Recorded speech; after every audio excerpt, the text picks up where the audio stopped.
Ayan guys, sa araw na to, magluluto tayo ng sinigang na hipon at pritong isda. Yan ang ulam natin guys ngayon. Alright! So ano pang ginagawa nyo guys? Tara na! Magluto na tayo. Sana ay magustuhan nyo ang aking luto. Sinigang na hipon para sa ating mga apo. At siyempre, sabaw sa akin, sa bisis ko. Tapos guys, alam mo, mahilig tayo sa isda. Magkibrito lang tayo sa isda. So ano pang ginagawa nyo guys? Tara! Let's go! Yung guys, oh. Atin na tayo! Habang inaantay natin yung ating commander. Dahil siya ang namili. At walang iwan yung aking apo. Mag-iinit na tayo ng tubig. Para lalagay natin yung ano doon. Lalagay na natin yung sibuyas, kamatis. Para goods. Alright, let's go! So yun guys, habang nagpapakulo tayo ng tubig, shoutout muna tayo. Yan o! Shoutout sa mga lupon sa Barangay Santulan, lalo niya sa mga employee, yan, sa ating mga magagandang sekretary, sa ating butihing kapitan, shoutout po sa ating namayapang kasama na kasalukuyan nagdadalamhati yung kanilang mga pamilya. Rest in peace, Doc. Shoutout kay Malu. Yan, kay Marilu.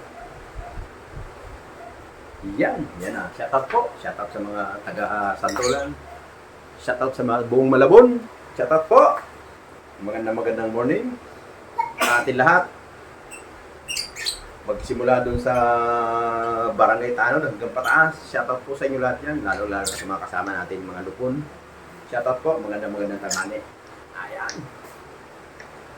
Sa araw ngayon, ang topic natin ay tayo magluluto ng sinigang na hipon para pritong isda. Alright, so ano pang ginagawa natin guys? Tara!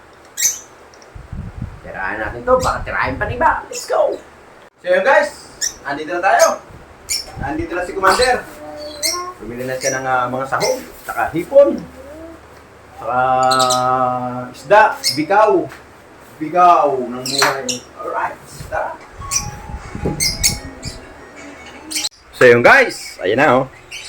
Nalaki ng hipon guys oh. Nako, ayan. Ito yung talbos ng kamote. Bali ito na yung ating pinakukulo kanina.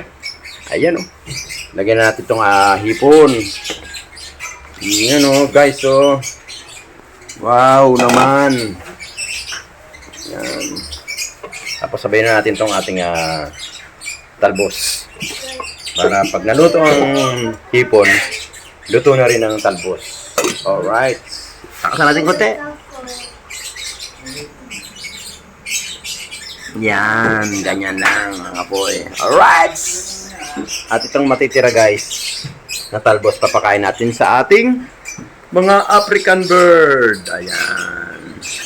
Tapos itong isda, aasin na natin at piprito natin mamaya. Tapos na itong ating sinigang na hipon.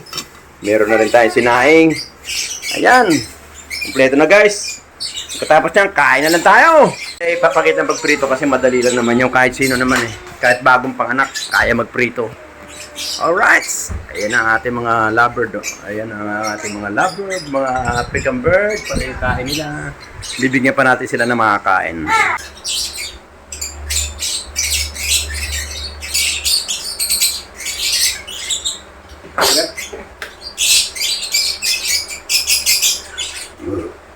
Thank you.